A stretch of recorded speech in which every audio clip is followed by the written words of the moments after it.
All right, that's okay. I'm also going to close this door. I'm going to go down with one, you know.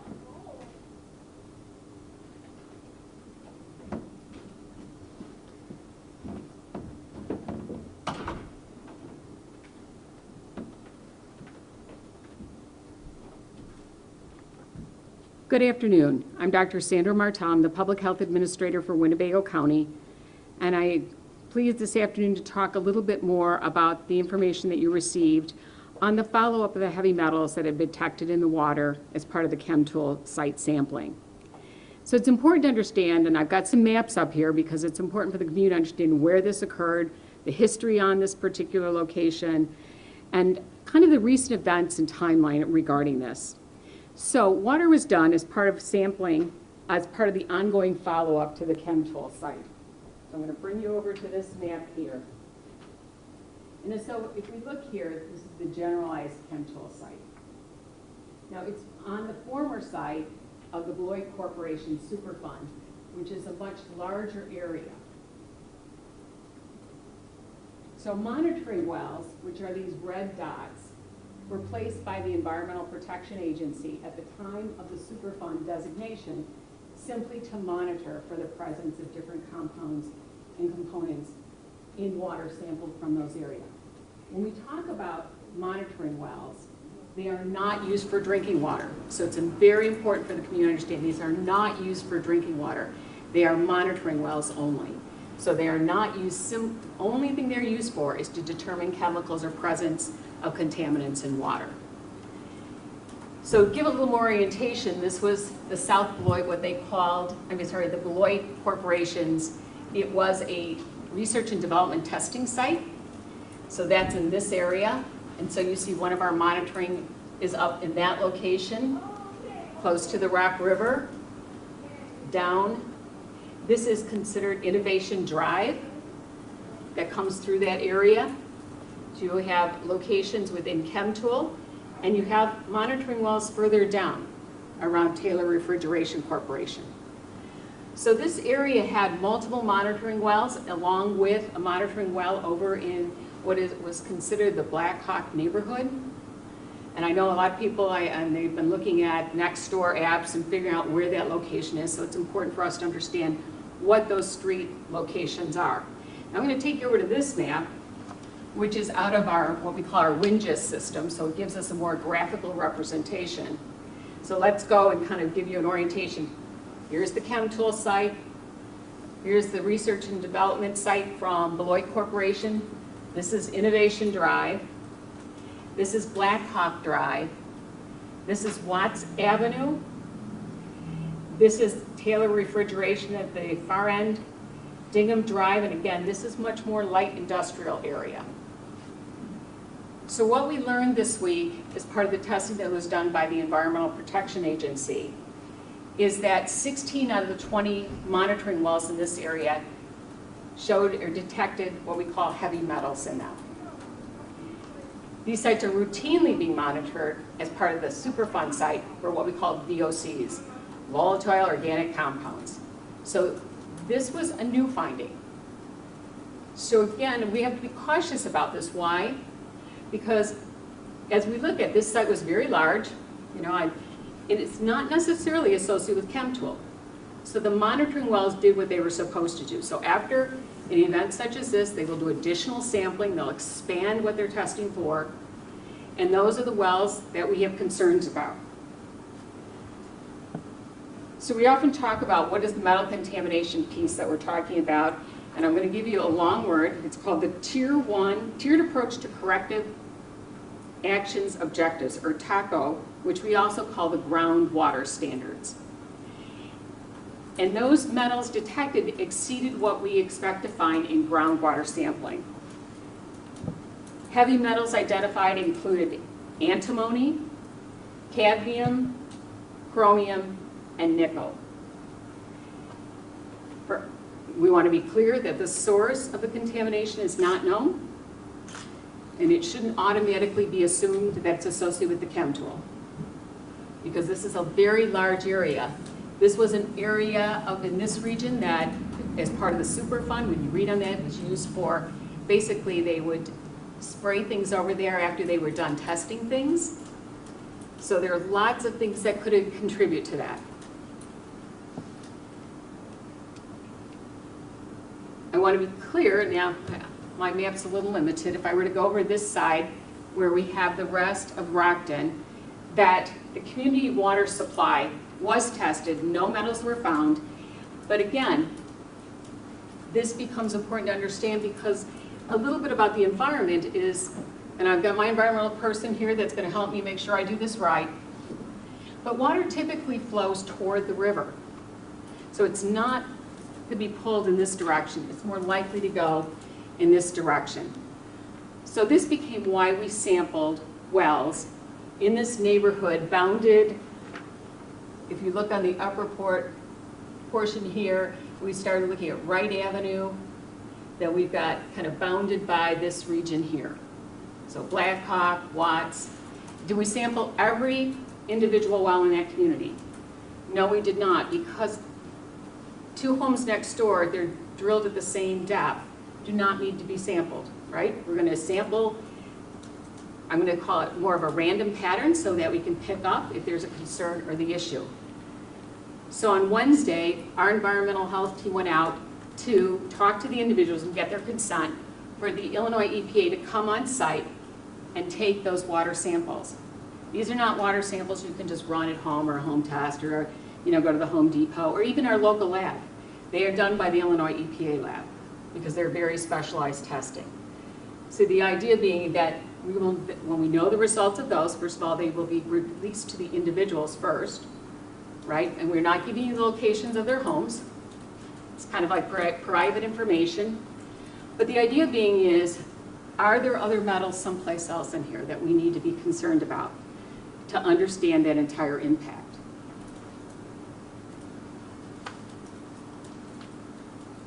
Some of the understanding is, though, this is a very coordinated response. I think when you've learned about the Chemtool fire, you understand the Illinois EPA, it has responsibility and authority over the groundwater systems, municipal water supply, so the village of Rockton, their major water supply, and we have authority over individual wells. Many of these homes were already connected to the city of village of Rockton water because they were part of the Superfund to begin with. That does not mean, though, that people haven't used their wells for other things. So it's important to understand, until we understand the source and the situation with wells, anyone who's used their wells, some people say it tastes better than treated water. They may like the taste, they've grown up with it. You should not ingest this water. So you should not use it for drinking, cooking, brushing your teeth. And if you do any other kinds of things, if you shower and you like to rinse your mouth out in the shower, that's not a good place. You can wash with it. The major concern with these heavy metals is ingestion. And because they're hard for our bodies to clear. So you're often seeing, when you see high level, I'm going to say high metals, you want to be concerned about things like kidney, liver. Those are our main concerns, along with other health impacts.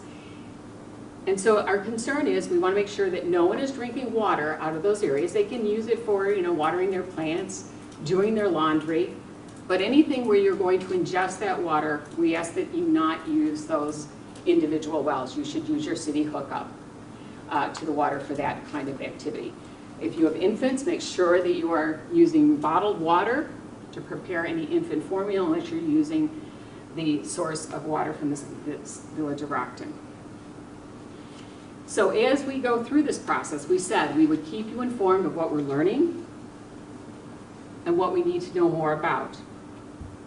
So ingestion is the main route in which heavy metals get into our bodies. And again, we talked about most will have an impact on organs that work to detoxify. So right now, kidney, liver, deposits in bones. And again, the exposure depends on how long and how much. So if you're a new resident and you've never had any water out of that private well, risk is low. If you're a longtime resident and you love that well water and you were hooked up but you still drink it because it's your favorite taste, you might have more exposure. So right now we need everyone to take the preventive step not to drink or ingest the water on private wells in this neighborhood area. We understand this is hard information for this community to really process. You think about it, we've just, they've been since, we looked at the history in this. In 1988, the volatile organic compounds were found in this water systems in this area, which really began the process of putting them on to the Superfund site. In 1990, the Beloit Corporation was placed on the US EPA Superfund site. 2021, we have our Chemtool fire, and now we move into heavy metal contamination. In addition to, we've coming out of a pandemic. So we understand that people are in this area might feel very concerned about what's going on. A little bit of hopelessness, helplessness. If they are feeling stressed, they want to talk to someone. Remember, reach out. This is a difficult information. You've had a lot of stuff piled on in the last couple of months that may be very hard to process. We told you to stay safe in your homes, then we tell you to get out. Now you're back in, but don't drink the water that's coming out of your private wells. And so we have to be thoughtful about that. We understand this is a lot of information to process. And so people may have anxiety, they may have a little depression around it, but use the 211 United Way helpline. They will be able to connect you with services. Because we understand, and we know, we're going to go through a process. This is, we keep talking about this. Chemtool fire, you think about June 14th, here we are almost at the end of July. You'd like to say everything's over and done, and we don't have to be concerned about anything, but we're continuing through the process that we need to be doing. Kind of in summary, the monitoring wells did what they were intended to do. They were placed here to monitor so that if there were issues or concerns, they would be found. It was found. I want to thank the residents who voluntarily agreed and consented to have their wells tested. We understand that must be very concerning for them as well. They've known the history, but they contribute because they know I may not be using it, I may not be drinking it, but I'm going to help to better understand, for the community to better understand what is going on in that region. And of course, I think we have to come back to what has been the commitment of our local units of government and our governmental entities. And I'm talking about the state, the Illinois Environmental Protection Agency, the Illinois Department of Public Health and Toxicology Department, Winnebago County, and the Village of Rockton. We want to make sure that whatever mitigations need to be put in place to ensure a safe drinking water supply for this area and this community. We want to review the potential health impacts. We just completed survey 1 of the impact of the Chemtool fire itself, and we are going to continue our understanding of what, if any, this has been the impacts on the health of the community. And we want to maintain communication as information becomes available. So I thank you for your time, and I'm happy to answer any questions that are, and then refer where we can to the appropriate resources. So, when were the monitoring wells first put at the Superfund site? They were installed, and again, for exact dates, the EPA would be the source, but between 1988 and 1990, because that's when they became a Superfund. And did they have any, detect anything until this point? This is the first detection that they reported to us. Do we have any idea how often those tests are ran? I do not, and the Illinois EPA would be the one that can identify how frequently they're tested. You mentioned that there isn't a certainty as to whether or not the drinking wells are affected, but perhaps if people have been exposed, is there any health and ramifications that they should be looking for to recognize if perhaps they've been exposed to increased metal ingestion? So the question is, are there things they should be looking for? The primary way that heavy metals come into our body is through ingestion. So that means drinking, I'm going to say, consuming it. And so if you think that when you talk about 1990, most of these places should have been off their source of using their private wells for drinking water. So I think it becomes, just important to understand, but people that have typically hooked up to water and still have a well will tell us that their well water, they might like the taste of it, they might prefer to use it for some of that. But it becomes important right now until we understand the impact on those individual wells that they not consume the water from those wells. So You can go ahead. Say, I don't believe, but the question more specifically that I'm asking is what might be the potential health ramifications if they have ingested this water? Symptoms? Correct. That's exactly what I'm Okay, so asking. the symptoms, first of all, there's detailed information on the toxicology for each of these metals. And the list is quite extensive, but remember, when you talk about toxicity, our bodies typically get rid of toxins through the kidneys and the liver. So oftentimes, that's where you're going to see the first effects occur.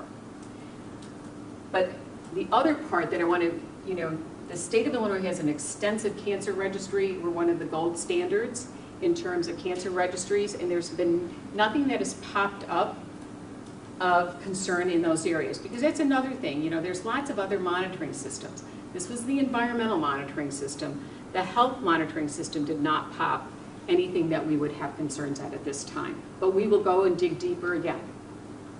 So is there a chance that the high levels of metal in these wells were there before the testing began, before the fire? Based on what we know, I don't know when the other one was done, but at this point in time, they are telling us that it's not necessarily an impact of the Chemtool fire. So the realization only came after the expanded testing at the sites? Correct. Do you have any idea how many residents in the area do have a private well? Like what are we talking about in terms of how many people are affected? Do you have a rough idea? I'm going to ask Todd for this because we had 12 that we participated in the testing. Yeah, I would say probably 50% of that subdivision is probably unwell. But many of them have not used those Yeah. wells. They cap them. And I'm going to also be on it, we talk about when were these wells installed. They were installed well before the site, and oftentimes they were not part of routine record keeping. So that's They get why. grandfathered in afterwards. Right, and what we do is that's why we go door to door. We ask individuals, do you have a well? Are you using your well? What do you use your well for? And I think that's where, while we have great, you think about computers and surveys and things like that, oftentimes it requires boots on the ground to knock on that door and talk to those individuals. You said about 50%. Do we know how many people thereabout live in the I subdivision? would have to get that information at a later date. Okay, thanks, Todd. Do we know the extent of, you mentioned it, and the report mentions that it's a heightened level of metals. Do we know how heightened that testing data was? How much higher is it than what the normal standard is? The EPA is the one that will be posting those results, but it exceeded what we would call the groundwater standards. So are you saying that, that they didn't test for cadmium or so on until the fire? No, that's not what we said. Yeah. The question is, we expanded testing. So part of a Superfund site, just to kind of give a little context on this, is they may do baseline testing, and the Superfund site was designated for VOCs, so they would routinely screen for VOCs after that time frame. As part of the Chemtool response, the expanded testing was done as we had committed to from the start of the response. And we said, okay, we're going to expand it beyond just VOCs, right? Make sure there's nothing else that we can, again, be concerned about. And that's where the positive test came from. So they might have tested for it before, but The Illinois EPA would be the response agency for the testing on the actual water. You guys mentioned that I believe, Todd, you mentioned 12 individual testing, or I can't remember which of you mentioned. So there are 12 individual tests that people have consented to. Do we have any idea what the timeline looks on that to get those tests back? Well, I know that they are expedited. The question is, when is the timeline? When can they expect results? Well, we know that they sampled yesterday morning and we're down in Springfield in the lab. These tests are not ones that are just overnight types of tests. I think from the Chemtool response, you know that it takes longer. So I know that they are prioritized and in the queue for testing, and we will make those results available to those homeowners first with the Illinois Department of Public Health to go over what their individual risk, what the metals were found in those individual wells, and then begin that process. But the turnaround time, I think everyone understands the urgency, but we also need the accuracy of making sure that those specimens are tested correctly. So we're thinking days, weeks? Well, it's been days, right? I mean, that's typically, we've not done weeks. Remember, we started with sampling if everyone goes back to, this is serial sampling, right? So again, we did the first Chemtool response, we continue to sample, and then we start expanding the sampling, right? We said as things become positive, right, we start sampling more, right? So that starts to expand the net. And I always say it's similar to a communicable disease investigation, like contact tracing, right? If I were to go back to coronavirus, I start with one case, and if I find more cases, I get out further. Then I go further out. We often talk about that as being a kind of a ring investigation. So as we get positives, we have to expand what it is we're testing for. Now, you said these tests are something that can only be done by the Illinois EPA. It's not something that you can necessarily do with a local lab. So for people that would maybe consider doing a private test, what would your recommendation be for them, or a suggestion if you have one? For individuals that want to do private testing, there is a list on the EPA site of labs that do various testing. This is an expensive source of type of testing, so the tests that were done on the 12 that were part of this process were not charged, obviously. They're part of our monitoring system now at this point with us. But I think individual homeowners should consider whether that's worth it, or whether or not they just consume from the city source of water, drink their bottled water, and limit any ingestion of that from a private well. I want to go back to symptoms for a bit. You mentioned that mainly those organs in our body that are focused on filtering. You mentioned our kidneys and our liver as the main two. Then you mentioned off to that point, there was no triggers for the health side of things as far as anyone being sick from what they might consider to be metal poisoning from ingestion. Is there any lighter symptoms that we might be looking for? Because I don't think people know how to look out for, oh, if something might be affecting my kidney or liver. Is there any smaller scale symptoms that we might be looking for when it comes to this? First of all, this is metal, right? And I think that, again, people are working with their primary care providers. If they have diagnoses, that would do that. But I think it becomes important that when there is any kind of a disease, or for instance, we often hear about cancer registry, like there is an increased incidence of a particular cancer in a region. The whole team will go in. I don't want to even show up a map because I don't want anyone to think there is one up there. The whole team will go in and say, is this, first of all, the epidemiologists and statisticians have to tell us, is this more than we'd expect in the normal population, right? Is this outside of the routine?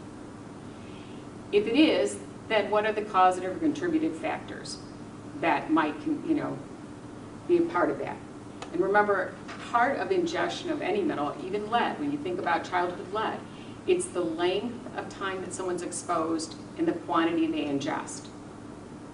So I think that's another part for people to understand. If someone has recently moved into this neighborhood, their ingestion probably is a lot less than someone who's lived there maybe from the 60s. So in essence, there are no short term. It is length of exposure. So even if these people were exposed, it could be months, years before we start seeing any effects from this. Well, I think that partially, when you say length and month, metal toxicity is not years and years and years and years, right? So part of it is, no one's suffering from acute symptoms, right? That would be something that you'd have to ingest a large quantity of metals. And I think we have to step back and say, these were not supposed to be used for drinking water. So their exposure should have been very low. And so that will be the next kind of go through. I mean, as we understand if there is anything in those wells. Remember, there's an if, because these wells are all different depths. And so I think that's the other, just because it's a red dot doesn't mean it's all drilled at the same depth. So some wells may be drilled deeper and may not have the same. Some may be shallower and not have the same. But it's individualized. And that's why the test results come back. It's similar to when I would say if you go in for a Chem 26 or something to your doctor's office or a panel, they review those individual results with you and what do they mean for you. They're also going to ask you, if your cholesterol is high, how long? Do you have a family history? So those are the kinds of things that go on as part of the follow-up on tests on individual wells with those individuals and really communicating with them risk. You said that groundwater tends to flow to water sources. Does that mean the river can expect any sort of higher levels of metal as well? Well, Not necessarily, because again, it depends what the monitor, you see they've got one up in here, and they've got one further out, but it's just the kind of the, I'm gonna say the pull of the hydrodynamics that bring that water closer over there, so that the important thing to understand is that it's not gonna go over and contaminate something over here. But could it contaminate the river? And Well, then the first of all, the would then- river is not a source of drinking water. Sure, but there are wells near the river, lower downstream though. They are not drinking well waters. There may be wells, but they are not intended for drinking water. And again, that's, as they move forward, if they felt that that was an issue, they'd be testing those wells as well. Sure, but in terms of like ecological impact? Well, I think, first of all, we've talked about, the context. We are living in an area that has multiple Superfund sites. We are, geologically, we are an area that is dependent on our groundwater, where in some of our areas are a valley. And again, I come back to, our groundwater is our drinking water. And maintaining sources of good drinking water. The river was used for years by industry. I mean, people didn't know what what the impact would be from an environmental standpoint of dumping something into the river. How many of you have dumped something down the sink that you weren't sure what you should be dumping down the sink, right? I mean, I think at some point we've all probably not, thought later, ooh, maybe that, the cleaning solutions that are left over in an empty bottle toward the end of the bottle, should those be going into our water sources? And that becomes important to understand in our region, in our community, the thing that makes it a valuable resource is also something that we have to take care of from an environmental standpoint. So could there be metals in the river? There could be metals throughout the region, but the important thing to understand is we're first starting with areas where people consume. I mean, that's always going to be the primary first where you start. And again, we look at a region where we've got geological, we've got, rock formations, we're part of the glacier areas. But that's why it becomes important to understand what's going on, what's different, what's happened here, and what's the source of those contaminants. And that's part of that ongoing investigation that EPA has to do on the source. Is there any concern that if there are metals that are coming through the ground and coming into the groundwater, is there any concern that as more rain comes through in concept, those metals go deeper into the ground? Is there any concern of future contamination from the metals that are already here? Typically the monitoring process is once something's detected, they'll continue to monitor it, right, to see do the levels increase or decrease, right? Is drought going to change that dynamic as well? I mean, we have all those things that are going on in our world around us. There's some things going on in the wildfires in some of the Central Valley of California. the aquifers are getting very close to running dry. And then you think they're doing the wildfire suppression and the water, and then if those are filling, those are the things that we all have to be concerned about. Water is a valuable resource in our community, and right now our only source of drinking water is our groundwater, and so we are going to have to do due diligence as we learn more about what's going on. I think, we talked about PFAS before, and now we know Congress has given some direction to the US EPA to establish limits on that. But when they were first produced and first used, the implications were not known necessarily. Last thing, do we know, from me at least, do we know when we will have an idea of a true source? I know everyone's going to point to what they think the source is, but do we have any idea when we will fully identify a source? That is with the Illinois EPA.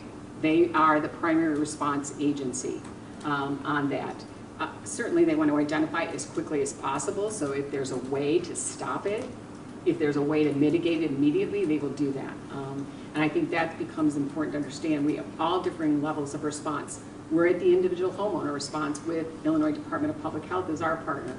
And I think it was important for people to understand when they saw that press release go out. What does that mean? Where is it located? I'm getting a lot of people who do next door, and when they identify where their neighborhood is, I'm like, yeah, no, that's not what we're talking about. I've heard it called adjacent to Chemtool, but we should be careful not to equate it just with Chemtool. This was a whole industrial area from the South Beloit, and that information's available for those of you who remember going back, on the EPA website, this Beloit manufacturing site is also, and you can go and take a look at that on the EPA website. Can you give us an idea of the rough size of the Superfund site compared to the Chemtool facility? Well, in terms of square miles, no, I can't. I can give you a relative, we can certainly do that as a measurement. Katie, can you? I would say that would be a question for everyone. Yeah, but, On the EPA website, the Superfund. yeah, I mean, here's Chemtool. Here is,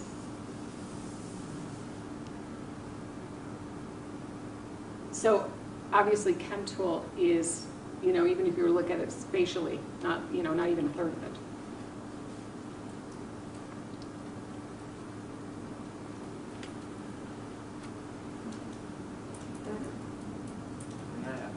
Oh, actually, can we get a quick update on what the CDC's operations in the region are looking like? Are you talking, the CDC operations, you're asking for an update on the Astor? They, Friday was their last day on boots on the ground.